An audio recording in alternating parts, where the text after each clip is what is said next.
Assalamualaikum warahmatullahi wabarakatuh. Students, hope that you all will be very well in the good condition of health and iman. Allah आप सबको अपनी हिफाजत में रखे. Students, in the previous lecture, in the lecture number 15, हमने किया था unit number 7 की translation and question answers.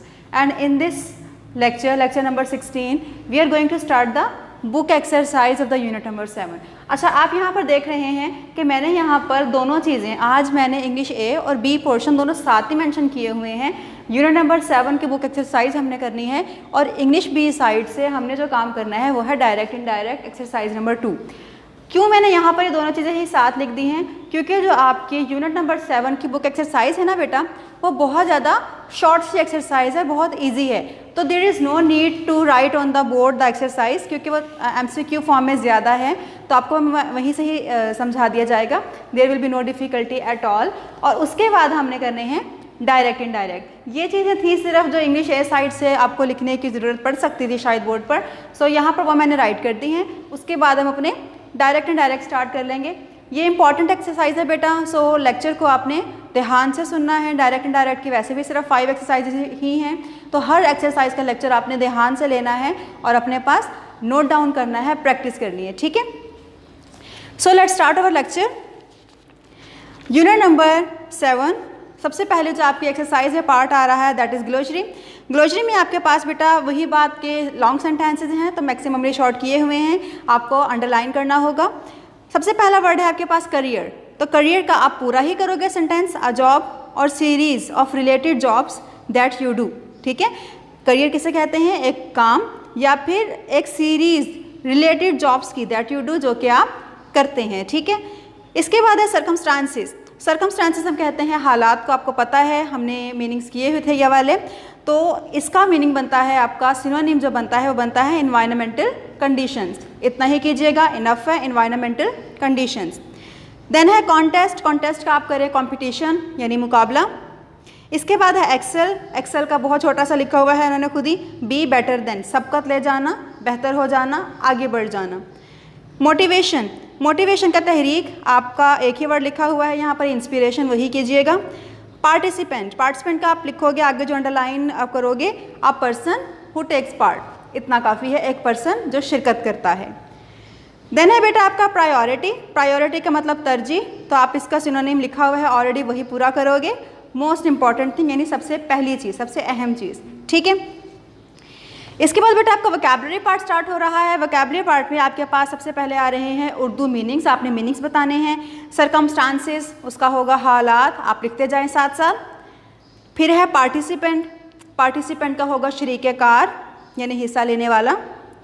फिर है प्रायोरिटी, तो तरजीह. ठीक है, तरजीह. कॉन्टेस्ट. कॉन्टेस्ट का मुकाबला. प्रीसीडिंग. प्रीसीडिंग का मतलब गुज़िश्ता, पिछला. ठीक है. एक्सेल, आगे बढ़ जाना, सबकत ले जाना. Motivation, Tehreek. एंड फाइनेंशियली, माली लिहाज से. ठीक है, ये आपके हो गए सिनोनिम्स, आई मीन टू से उर्दू मीनिंग्स. अच्छा, इसके बाद है explain each phrase as used in the lesson.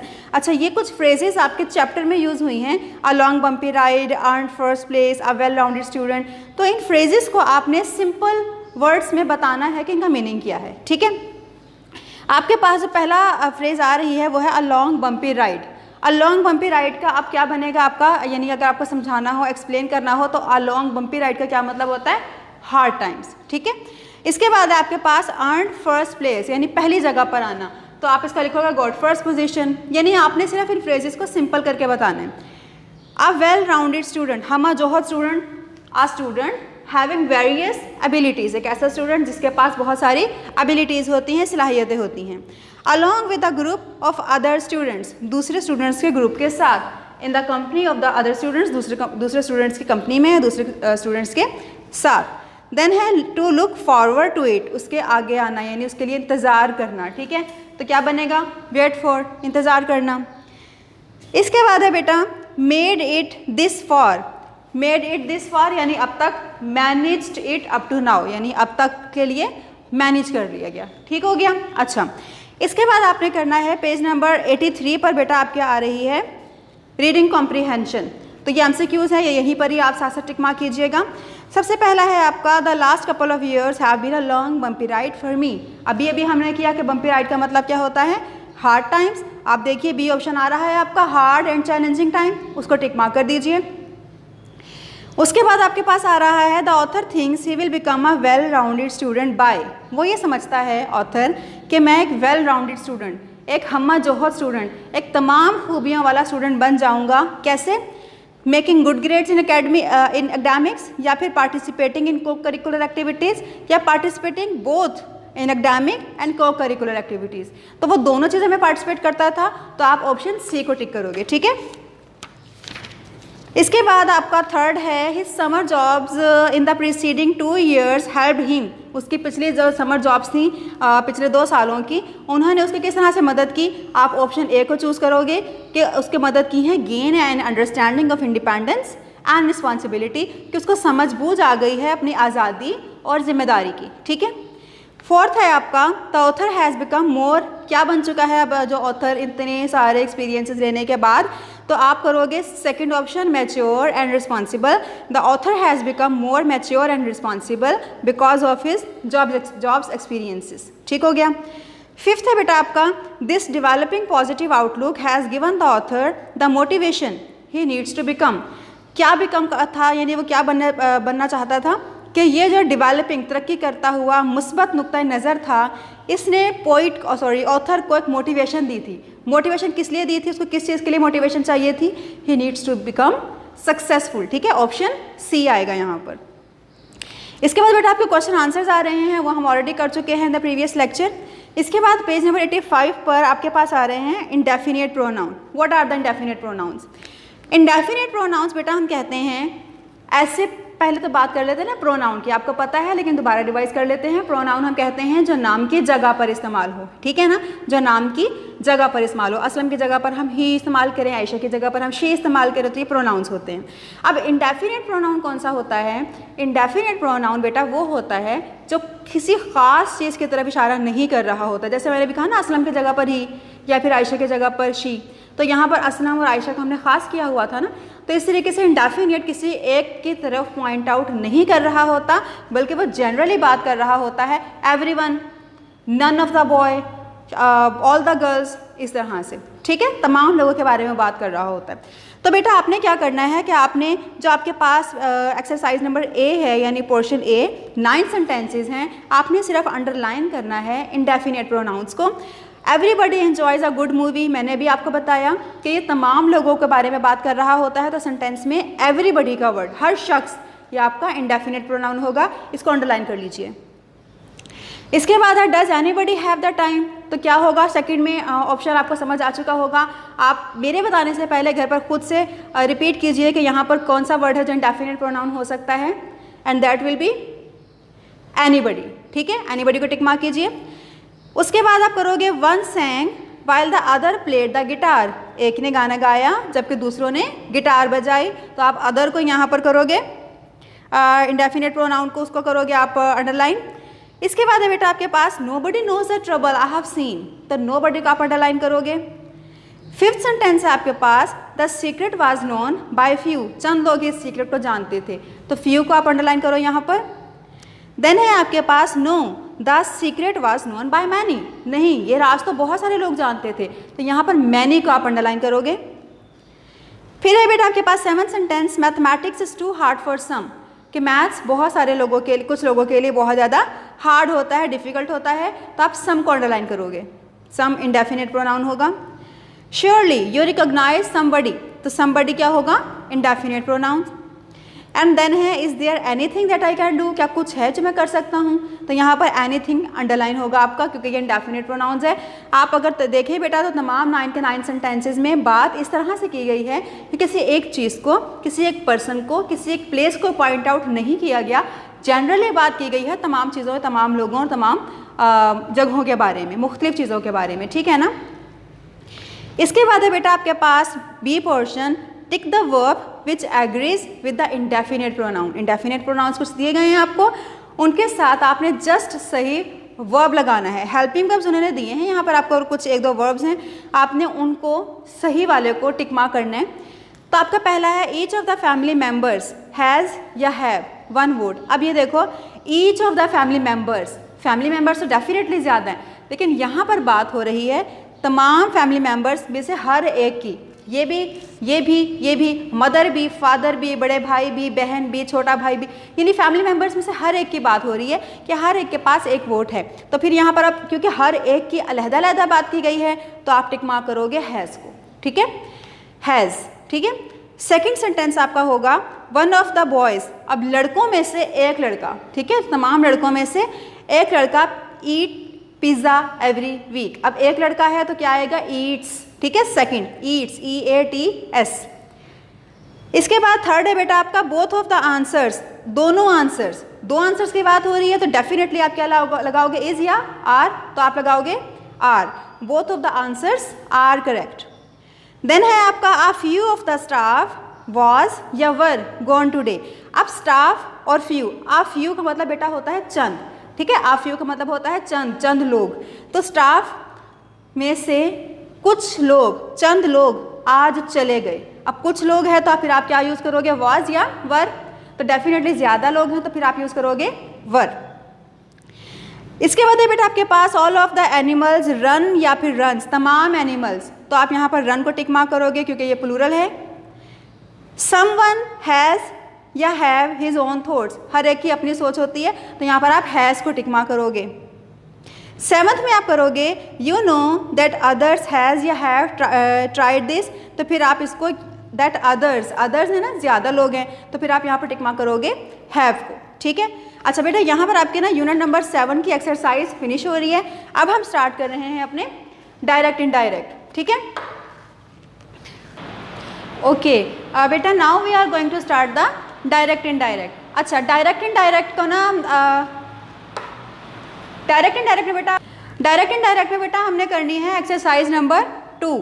अच्छा अब एक्सरसाइज नंबर 2 जो हमने करनी है, देखें हमने जो अपनी एक्सरसाइज नंबर 1 की थी, अगर आपको याद हो तो हमने क्या किया था उसमें, क्या हमने एक सेंटेंस को जो अभी हमारे पास गिवन था उसमें से सबसे पहले तो हमने देखा था रिपोर्टिंग स्पीच। रिपोर्टेड स्पीच को हमने ये देखा था कि जो रिपोर्टिंग स्पीच है वो एज इट इज़ नीचे आ जाती है समटाइम्स। हमने उसमें देखा था कि हमने कब उसको एज इट इज़ नीचे उतार लेना है और कब हमने उसको टोल्ड में या तो फिर टेल्स में या तो फिर सेड में कन्वर्ट करना था, ठीक है ना। हमने एक ये बात सीखी थी।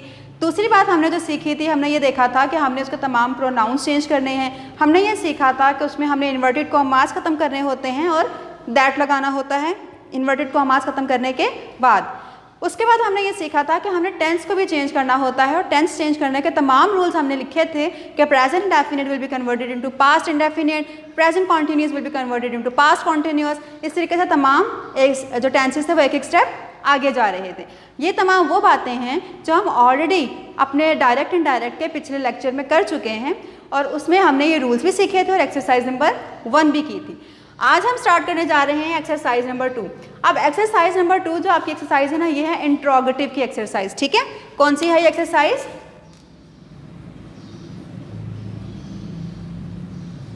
इंट्रोगेटिव सेंटेंसेस की, ठीक है। अच्छा इंट्रोगेटिव सेंटेंसेस हमने जो पहले किए थे एक्सरसाइज नंबर 1 वो थे एसर्टिव सेंटेंसेस यानी सिंपल बयानिया सेंटेंसेस थे, और एक्सरसाइज नंबर 2 जो है आपकी ये है इंट्रोगेटिव यानी क्वेश्चनिंग सेंटेंसेस की है। इसमें तमाम आपके क्वेश्चंस हैं। So we are going to start the exercise today now. बेटा सबसे पहले जो आपके पास सेंटेंस आ रहा है वो है she said is this your book. अब ये देखो she said is this your book, question आ रहा है ना, ये क्वेश्चन मार्क लगा हुआ है ना। इस क्वेश्चन मार्क ने आपको ये बता दिया कि ये इंट्रोगेटिव का सेंटेंस है। आपने क्या करना है, आपने ये वाला जो पोर्शन है ना, ये देखो मैंने जितने भी यहाँ पर 5 सेंटेंसेस लिखे हैं, ये वाला पोर्शन आपको सिर्फ एक्स्ट्रा नजर आ रहा होगा। बाकी के तमाम टेंसेस एक एक ही हैं। यहाँ पे मैंने ये 2 बनाए हुए, एक ये बनाया हुआ है, एक ये बनाया हुआ है। अच्छा इसकी क्या रीज़न है, देखो ये क्या है, is this your book, interrogative sentence है। इस इंट्रोगेटिव सेंटेंस को अगर आप करना चाहते हो ना इंट्रोगेटिव की एक्सरसाइज को ईजीली, तो आपको ये थोड़ा सा यहाँ पर ये चीज़ समझनी होगी। इंट्रोगेटिव की एक्सरसाइज जो होती है ना बेटा, एक्सरसाइज नंबर 2, ये स्टूडेंट्स को थोड़ी सी मुश्किल लगती है क्योंकि ये थोड़ा सा ना उसको हमें टैक्टफुली इसको हल करना पड़ता है। तो यहाँ पर आपके लिए मैं बहुत आसान तरीका बता रही हूँ, आपको तमाम एक्सरसाइज इजीली समझ में आ जाएगी अगर आपको एक्सरसाइज नंबर 1 समझ में आ चुकी है तो। आपने क्या करना है कि ये is this your book interrogative का सेंटेंस है, आप इसको पहले रफली लेड पेंसिल से लिख लो, अलहदा पेज पर लिख लो, कहीं पर भी ना रफली आपने इस इंट्रोगेटिव को सिंपल सेंटेंस में कन्वर्ट कर लेना है, ठीक है। तो सिंपल सेंटेंस में जब आप कन्वर्ट करोगे तो क्या बनेगा, इज दिस योर बुक का दिस इज योर बुक, ठीक है। हमने इसकी इंट्रोगेटिव वाली सेंस खत्म कर दी। अब ये सिंपल सेंटेंस है, दिस इज योर बुक, ये तुम्हारी बुक है। पहले था क्या ये तुम्हारी किताब है, अब बन गया ये तुम्हारी किताब है, ठीक है ना। डिफरेंस कितना आ गया। हमने क्या करना होता है कि हमने इंट्रोगेटिव की एक्सरसाइज में इंट्रोगेशन सेंस को ख़त्म करना होता है, ठीक है। इंट्रोगेशन सेंस को हमने ख़त्म करना होता है, हमने उसके सवालिया अंदाज को ख़त्म करना है। तो हमने सवालिया अंदाज को तो यहाँ पर पहले हमने ख़त्म कर लिया रफली, ठीक है। ये काम आपने रफली करना है। अब जब आपने इसको सिंपल सेंटेंस में बना लिया, कन्वर्ट कर लिया, अब हम इसको रियल सेंटेंस देख लेते हैं कि रियल सेंटेंस इसका कैसे बनेगा।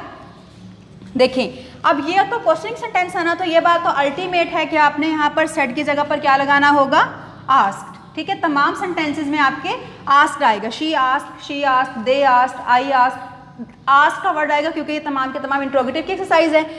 शी आस्क्ड ऐसे आ गया। अब हमने जब एक्सरसाइज नंबर 1 की थी तो हमने हमने इन्वर्टेड कॉमास खत्म करके दैट लगाया था। एक्सरसाइज नंबर 2 में हमने इन्वर्टेड कॉमास को ख़त्म करके दैट नहीं लगाना, उसकी जगह पर हमने लगाना है इफ़ या तो फिर वेदर, ठीक है। हमने या तो लगाना है इफ़ या तो फिर लगाना है वेदर, ठीक हो गया। तो इन्वर्टेड कॉमास हमने ख़त्म किए। शी आस्क्ड हम पहले लिख चुके थे, हमने यहाँ पर शी आस्क्ड लिख के इन्वर्टेड कॉमास ख़त्म करके यहाँ पे लगा दिया इफ़। एक्सरसाइज नंबर 1 लगाया था हमने दैट, इन्वर्टेड कॉमास खत्म किया, इफ़ लग गया। अब इसको आप थोड़ी देर के लिए भूल जाओ और ये जो हमने न्यू सेंटेंस बनाया था इसको जहन में रखो, ठीक है। अब आपके लिए इजी हो जाएगा। देखो ये दिस था, दिस को हमने कन्वर्ट करना है दैट में। ये एक्सरसाइज हमने पहले, ये चीज़ें हमने पहले समझी नहीं प्रीवियस लेक्चर में। दिस को दैट कर दिया। इज प्रेजेंट टेंस था, इसको हमने करना है किस टेंस में, पास्ट में। तो इस बन जाएगा वॉज यूअर। प्रोनाउन चेंज कर लेते हैं हमने, यू को हम कन्वर्ट कर लेते हैं किसी भी चीज़ में, आई में कर लें, ही में कर लें, शी में कर लें, दे में कर लें, किसी में भी कर लें। तो यू को मैंने यहाँ पे कर लिया माई के सेंस में और ये बुक वैसा का वैसे ही आ गया। अगर बेटा आप यहाँ से डायरेक्ट करने की कोशिश करते हो ना तो बच्चे कंफ्यूज हो जाते हैं कि किस तरीके से करें। वो चीज़ आसान हो जाती है तब जब आपकी प्रैक्टिस में वो चीज़ आ जाए। अभी आपकी प्रैक्टिस नहीं थी तो हमने इस सेंटेंस को पहले सिंपल सेंटेंस में कन्वर्ट कर लिया और फिर सिंपल में वैसे वैसे ही नीचे नीचे देख देख कर हम लिखते गए।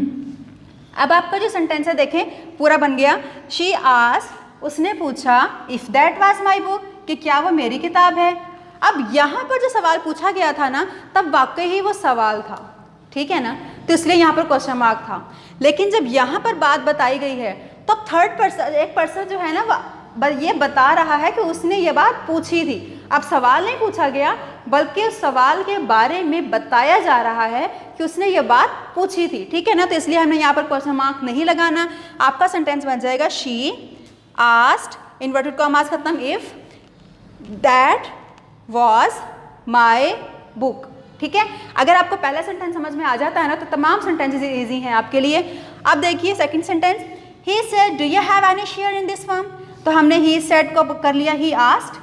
यहाँ पर हमने इसको सिंपल में कन्वर्ट नहीं किया, ज़रूरत भी नहीं थी, क्योंकि अगर हमने इसको सिंपल में कन्वर्ट करना भी होता तो हमें डू को ख़त्म करना पड़ता, उसको हम वैसे ही नहीं कंसिडर करते फॉर एग्जांपल। तो हमने क्या किया, ही आस्क्ड, इफ़ या वेदर में से कुछ लगाना था हमने लगाया वेदर, ठीक है। He asked whether. अब यहाँ से ही दैट वाज माई बुक था ना, sorry, do you have any share in this firm. तो ये देखिए ही आस्क्ड, हमने ये ख़त्म किया, लगा लिया वेदर। यू को यहाँ पर हमने कन्वर्ट किया था माई में, यहाँ मैंने किया है ही में, इसलिए ताकि आपको ये पता रहे कि हम यू को किसी में भी कन्वर्ट कर सकते हैं, ठीक है। एक केस होता है अगर यहाँ पर आ रहा है ना ही सेड टू मी, तो फिर आप बाउंड होते हो कि यू को सिर्फ मी की सेंस में ही करो। अगर यहाँ पर कुछ भी नहीं आ रहा है तो आप आज़ाद हो बिल्कुल, आप यू को ही में करो, शी में करो, आई में करो, किसी में भी कर सकते हो। तो यहाँ पर मैंने माई में कर लिया और यहाँ पर मैंने ही में कर लिया है ताकि आपको ये बात याद रहे। ही आस्क्ड, वेदर लगा लिया चाहे इफ लगा लें। ही, यू को मैंने कर लिया, प्रोनाउन को चेंज किया। ही, हैव प्रेजेंट परफेक्ट टेंस था, कन्वर्ट हो गया पास्ट परफेक्ट में। Present perfect will be converted into past, have बन गया हैड, एनी वैसे आ गया, शेयर वैसे आ गया, इन वैसे आ गया। दिस, इसको हमने चेंज किया, this will be converted into that, ये दैट आ गया, और फ्रॉम वैसे। ही asked weather he had any share in that firm.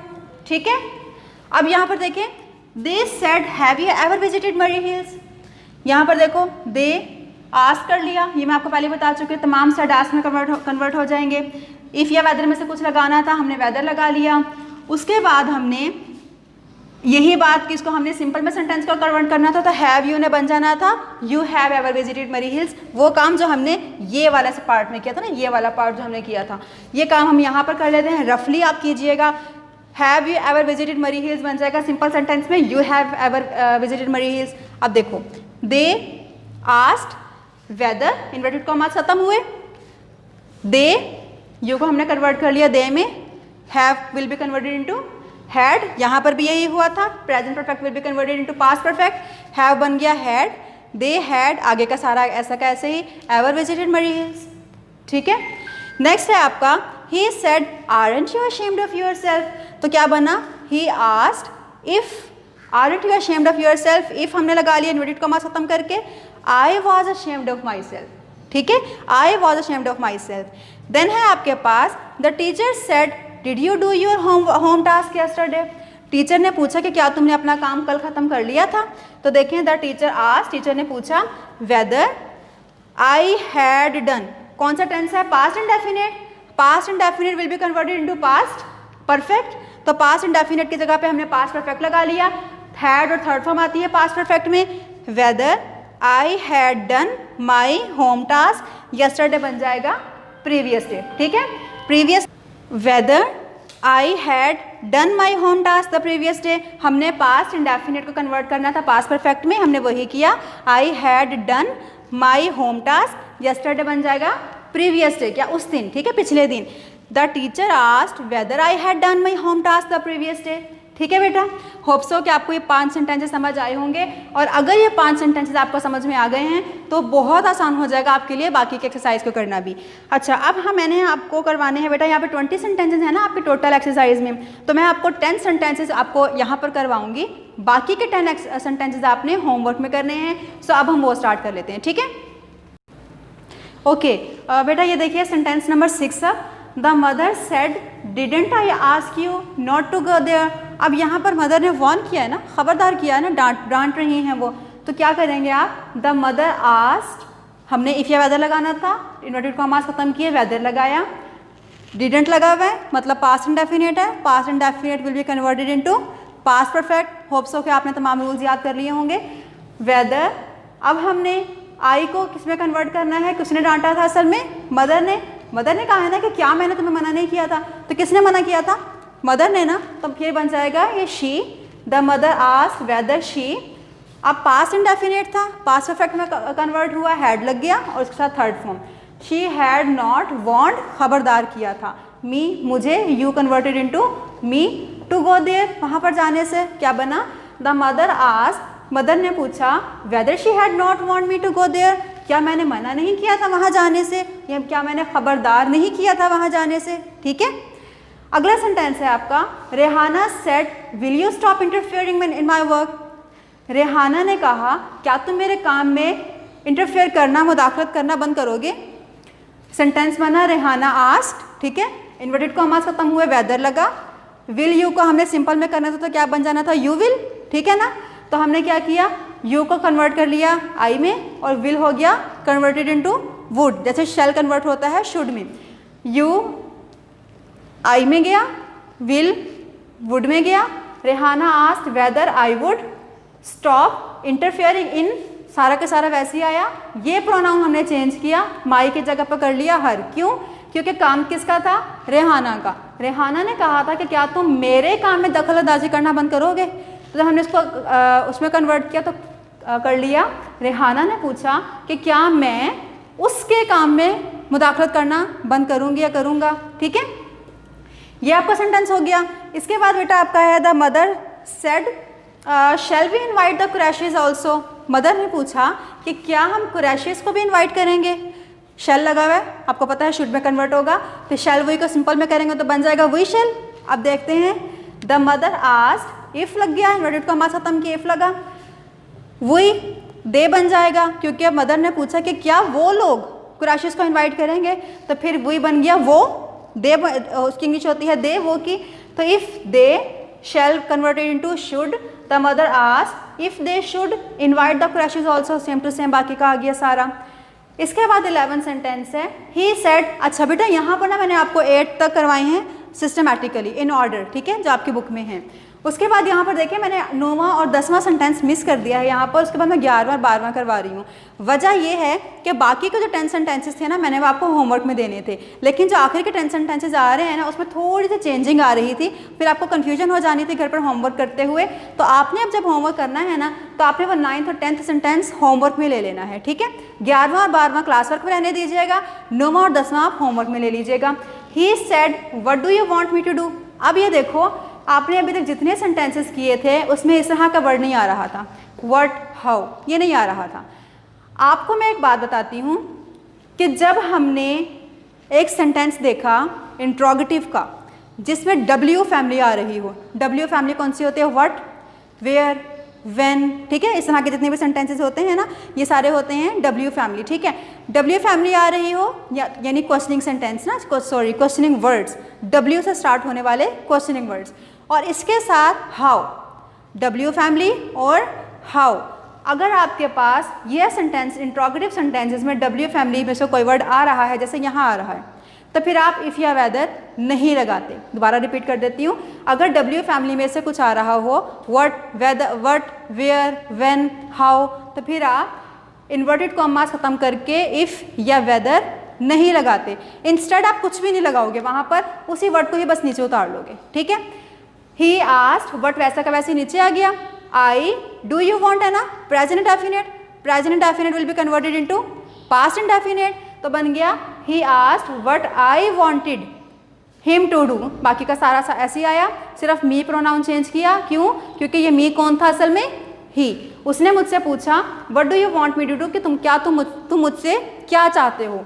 हमने उर्दू में किया he asked what I wanted him to do, उसने पूछा कि मैं उससे क्या चाहता हूँ, ठीक है। तो यहाँ पर मी बन जाएगा उस और इंग्लिश हो जाएगी उसकी him, what I wanted him to do, ठीक हो गया। 12th सेंटेंस बेटा आपका, the mother said how did you fail in your examination. Mother ने कहा तुम अपने इम्तिहान में फेल कैसे हो गए। अब यहाँ पर भी एच आ रहा है तो हम इफ़ या वेदर नहीं लगाएंगे। The mother asked, inverted commas वैसे ही ख़त्म कर दिए, हाउ को एज इट इज़ नीचे उतार लिया, यू को कन्वर्ट कर दिया आई में, डिड लगा हुआ था, पास्ट इंडेफिनिट था, कन्वर्ट किया पास्ट परफेक्ट में, बन गया हैड फेल्ड, थर्ड फॉर्म और had. The mother asked how I had failed in your. अब कौन फेल हुआ है? यहाँ पर हमने क्या लगाया था? आई, मैं, तो फिर योर का बन जाएगा माई, ठीक है। The mother asked how I had failed in my examination, ठीक है बेटा। अच्छा यहाँ तो मैंने अब आपको ये करवा दिए हैं। रिमेनिंग सेंटेंसेस जितने भी हैं including the 9th and 10th sentence वो आप होमवर्क में करोगे बेटा। यहाँ पर हमारा आज का लेक्चर फिनिश होता है। थैंक यू, अल्लाह हाफिज़।